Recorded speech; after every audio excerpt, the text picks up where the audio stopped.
Assalamualaikum warahmatullahi wabarakatuh. Selamat pagi, siang, sore, maupun malam kepada Ibu maupun teman-teman yang menonton video presentasi ini.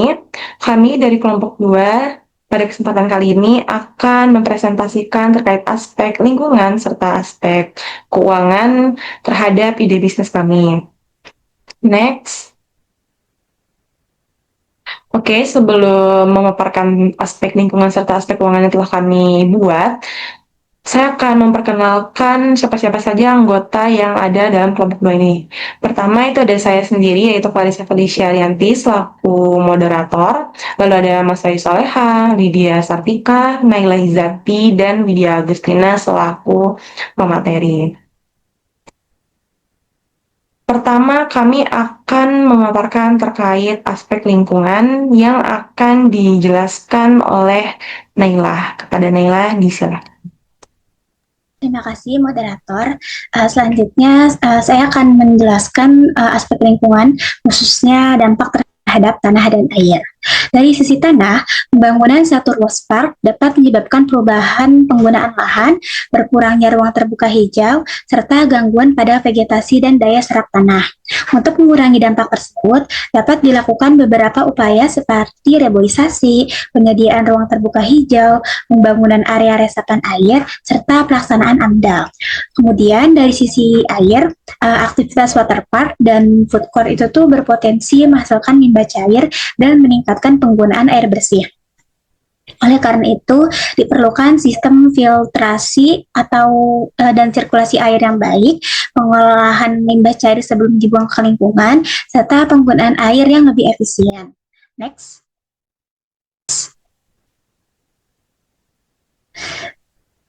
Selain berdampak pada tanah dan air, operasional satu ruas park itu juga dapat mempengaruhi kualitas udara, penggunaan energi, dan kenyamanan masyarakat sekitar. Meningkatnya jumlah pengunjung tentu akan menambah jumlah kendaraan yang masuk ke kawasan wisata. Hal ini tuh dapat menyebabkan emisi kendaraan, polusi udara, kebisingan, serta meningkatnya kebutuhan energi listrik untuk operasional wahana. Nah, untuk mengatasinya, beberapa langkah yang dapat dilakukan itu antara lain menyediakan sub atau kendaraan listrik, melakukan penanaman pohon, menggunakan lampu hemat energi, serta mengendalikan tingkat kebisingan. Selain itu, aktivitas wisata itu juga berpotensi menimbulkan penumpukan sampah, keramaian, dan kemacetan.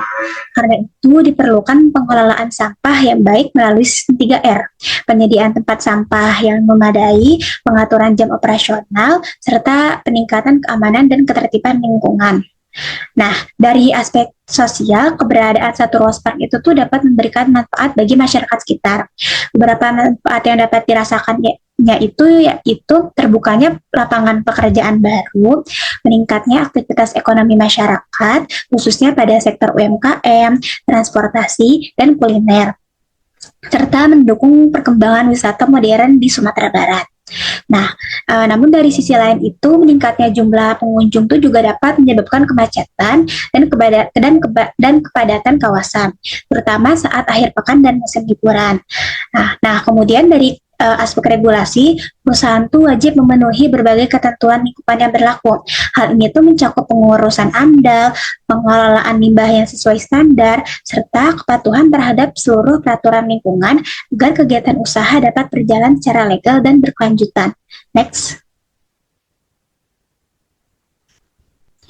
Nah, jika dilihat secara keseluruhan, pembangunan satu ruas park itu tuh memiliki dampak positif maupun dampak negatif. Dampak positifnya tuh antara lain mendorong pembangunan infrastruktur kawasan, membuka lapangan pekerjaan baru, meningkatkan perekonomian masyarakat sekitar, serta mendukung sektor kuliner, perdagangan, dan transportasi. Selain itu, taman hiburan ini juga dapat menjadi sarana rekreasi keluarga yang lebih lengkap dan modern. Namun demikian, terdapat beberapa dampak negatif yang perlu diperhatikan, seperti meningkatnya volume sampah dan limbah operasional, potensi pencemaran air, polusi udara, kemacetan, kebisingan, serta perubahan penggunaan lahan di sekitar kawasan. Nah, berdasarkan seluruh aspek yang sudah dianalisis, terdapat beberapa risiko lingkungan yang berpotensi muncul dari pembangunan dan operasional satu park. Risiko tersebut itu antara lain pencemaran air akibat limbah operasional, peningkatan volume sampah dari aktivitas pengunjung, polusi udara dan kebisingan, kemacetan pada saat jumlah pengunjung meningkat, serta berkurangnya ruang terbuka hijau akibat perubahan penggunaan lahan. Namun demikian, risiko-risiko tersebut tuh masih dapat dikendalikan melalui berbagai upaya mitigasi yang telah direncanakan, seperti pengelolaan limbah yang baik, penerapan sistem 3R, penggunaan teknologi yang lebih ramah lingkungan, penyediaan ruang terbuka hijau, dan pengaturan operasional kawasan. Jadi dapat disimpulkan bahwa pembangunan satu ruas park itu tuh tetap layak untuk direalisasikan karena dampak dan resikonya itu masih dapat dikelola dengan baik melalui langkah-langkah mitigasi yang tepat. Terima kasih, saya kembalikan ke moderator. Baik, selanjutnya ini mengenai aspek keuangan yang akan dijelaskan oleh saya sendiri yaitu Clarissa. Pada aspek keuangan ini, saya akan menjelaskan mengenai analisis kebutuhan dana. Analisis ini bertujuan untuk mengetahui berapa besar dana yang diperlukan dari tahap persiapan usaha, pembangunan fasilitas, hingga operasional awal usaha dapat berjalan dengan stabil. Nah, kebutuhan dana ini sendiri terbagi menjadi 3 kelompok utama, yaitu ada kebutuhan prainvestasi, aset tetap, dan modal kerja. Nah, pertama itu ada tabel rincian biaya prainvestasi. Prainvestasi ini sendiri merupakan seluruh biaya yang dikeluarkan sebelum proyek mulai dibangun dan sebelum usaha beroperasi. Jadi tahap ini tuh lebih berfokus pada persiapan administratif, terus hukum, teknis, dan perencanaan proyek. Nah, yang pertama ini ada feasibility study dan riset pasar. Nah, ini tuh untuk melakukan studi kelayakan bisnis, survei pasar, analisis kondisi ekonomi, analisis lokasi, hingga pengujian awal lahan. Nah, ini tuh penting karena perusahaan tuh perlu memastikan bahwa proyek tuh benar-benar layak dijalankan dan memiliki potensi pasar yang baik dan cukup besar. Yang kedua itu ada desain arsitektur dan landscape. Nah, ini tuh untuk penyusunan master plan seperti kawasan usaha, desain bangunan, tata letak wahana, desain landscape, dan visualisasi proyek. Nah, nilai atau biayanya ini tuh cukup besar karena proyek taman hiburan itu kan membutuhkan perencanaan tata ruang yang detail agar alur pengunjung, keamanan, dan kenyamanan kawasan tuh dapat dirancang dengan baik. Selanjutnya itu legalitas pendirian PT. Nah, itu untuk akta notaris, pengesahan Kemenkumham, NPWP badan usaha, OSS, dan dokumentasi administrasi perusahaan lainnya. Nah, karena perusahaan ini itu berskala besar dan memiliki atau beresiko tinggi gitu, maka bentuk badan hukum yang kami pilih itu perseroan terbatas atau PT. Selanjutnya itu ada dokumen AMDAL. Nah, proyek taman hiburan ini kan memiliki dampak lingkungan yang cukup besar ya, seperti penggunaan air, pembangunan kawasan luas, limbah operasional, dan potensi dampak terhadap masyarakat sekitar. Oleh karena itu, perusahaan tuh wajib memiliki analisis dampak lingkungan sebelum pembangunan tuh dilakukan. Selain komponen-komponen tadi, itu tuh terdapat biaya persetujuan teknis air dan B3, konsultan gambar PBG struktural, lalu ada retribusi PBG, serta SLF dan K3 wahana. Nah, komponen-komponen tersebut itu tuh berkaitan dengan izin teknis bangunan, standar keselamatan konstruksi, dan sertifikasi keamanan wahana agar proyek memenuhi standar operasional dan regulasi pemerintah. Kesimpulan untuk tabel prainvestasi ini sendiri, jadi biaya prainvestasinya itu merupakan biaya persiapan awal yang bertujuan memastikan proyek layak secara bisnis, aman secara teknis, dan legal secara hukum sebelum memasuki tahap pembangunan. Selanjutnya itu ada tabel rincian biaya aset tetap. Nah, aset tetap ini sendiri merupakan investasi jangka panjang berupa aset fisik yang digunakan terus-menerus dalam kegiatan usaha dan memiliki umur ekonomis yang lebih dari setahun. Di sini ada bagian tanah dan pengembangan kawasan. Ini merupakan komponen terbesar, maksudnya pada bagian tanah dan pengembangan kawasan ini, komponen terbesarnya itu merupakan pengadaan lahan utama. Kenapa begitu? Karena perusahaan itu membutuhkan kawasan yang sangat luas untuk pembangunan wahana. Selain itu juga ada area waterpark dan area parkir, fasilitas pendukung, serta ruang pengembangan di masa depan atau di masa yang akan datang nantinya. Selain itu, perusahaan itu juga memilih untuk membeli lahan dibandingkan menyewa karena usaha ini tuh memang dirancang untuk jangka panjang. Lalu terdapat biaya pematangan lahan dan pagar perimeter. Nah, pematangan lahan ini itu dilakukan agar kondisi tanah itu siap untuk pembangunan konstruksi, sedangkan pagar perimeter ini sendiri digunakan untuk keamanan kawasan dan pengendalian akses keluar masuk area. Selanjutnya, bagian konstruksi bangunan dan sipil. Nah, ini tuh ada gedung kantor dan pos utama, serta infrastruktur jalan dan parkir. Komponen ini tuh diperlukan karena taman hiburan ini kan tidak hanya menjual wahana ya, tetapi juga menjual kenyamanan dan pengalaman pengunjung. Oleh karena itu, fasilitas pendukung itu tuh menjadi bagian penting dalam investasi ini. Lalu ada bagian mesin dan peralatan wahana.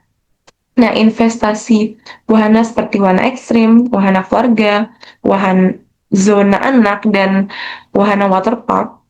Nah, nilai investasi wahana itu sangat besar karena tentunya kami akan menggunakan teknologi mekanik, sistem hidrolik, sistem keamanan otomatis, dan material khusus yang memiliki standar keselamatan tinggi.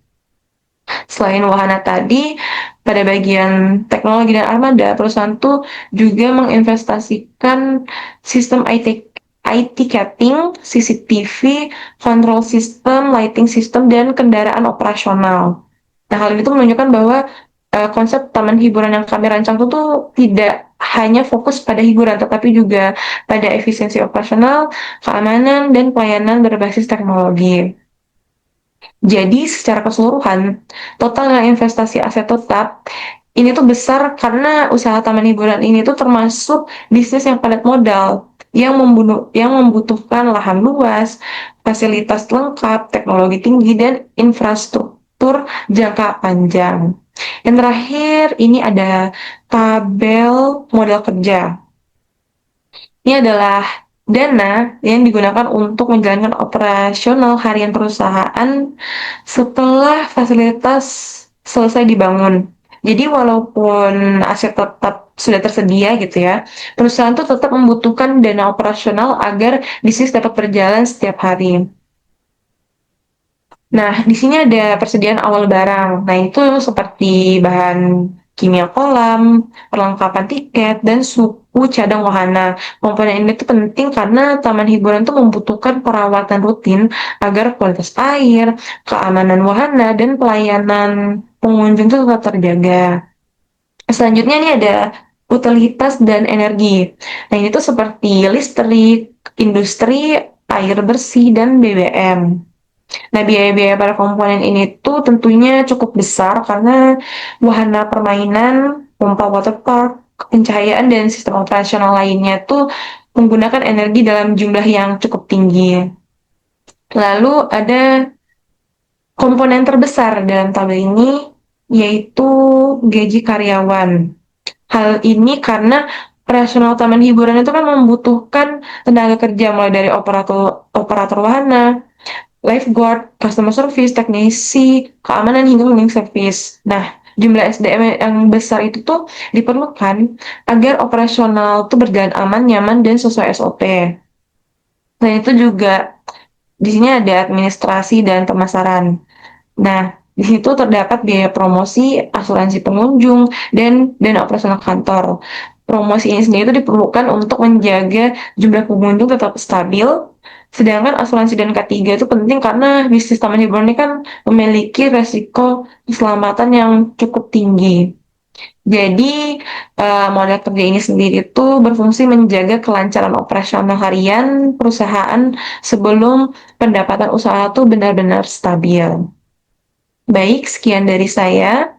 Selanjutnya itu terkait, boleh next.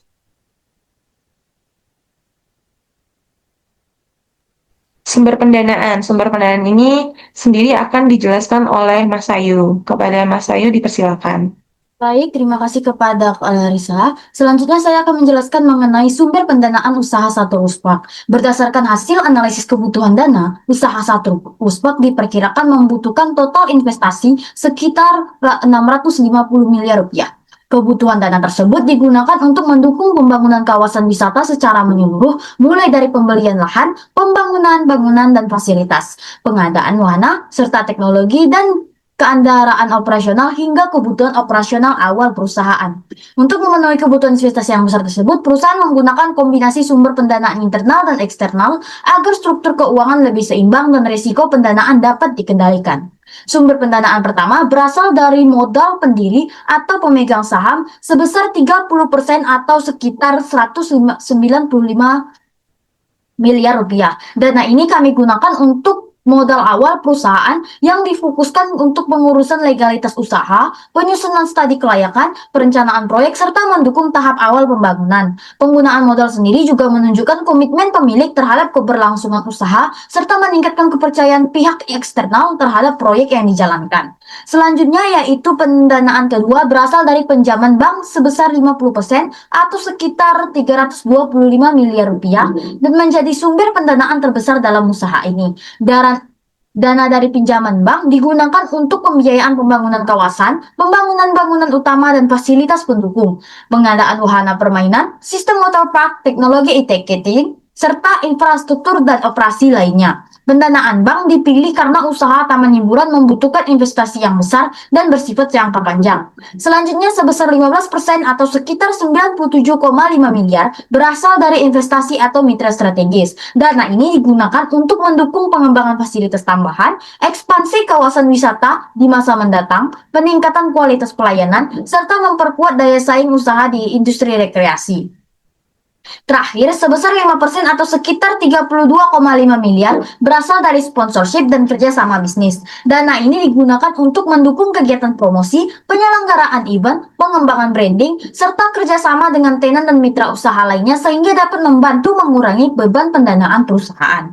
Sebagai kesimpulan, sumber pendanaan Sartorusbak dirancang menggunakan kombinasi modal internal dan eksternal yang terdiri dari modal sendiri, pinjaman bank, investor, serta sponsorship. Kombinasi ini kami pilih agar kebutuhan investasi yang besar dapat terpenuhi secara optimal tanpa bergantung pada satu sumber dana saja. Dengan struktur pendanaan tersebut, perusahaan diharapkan mampu menjaga kestabilan keuangan, mendukung kelancaran pembangunan dan operasional, serta menciptakan peluang pengembangan usaha yang berkelanjutan di masa mendatang. Sekian penjelasan saya mengenai sumber pendanaan usaha Starter Usbak. Terima kasih, saya kembalikan kepada Clarissa sebagai moderator. Baik, terima kasih kepada Ale atas pemaparannya. Selanjutnya itu mengenai proyeksi arus kas yang akan dijelaskan oleh Lydia. Kepada Lydia dipersilahkan. Baiklah, selanjutnya saya akan menjelaskan proyeksi arus kas dari proyek kami yaitu Satu Ruspar. Nah, proyeksi ini disusun untuk melihat kemampuan proyek dalam menghasilkan arus kas positif selama umur ekonomisnya serta menjadi dasar dalam analisis kelayakan investasi. Nah, umur ekonomis proyek ini ditetapkan selama 20 tahun berdasarkan beberapa referensi. Yang pertama, standar industri taman hiburan dari AAAPA yang menyebutkan bahwa wahana utama umumnya memiliki umur teknis antara 20 hingga 25 tahun.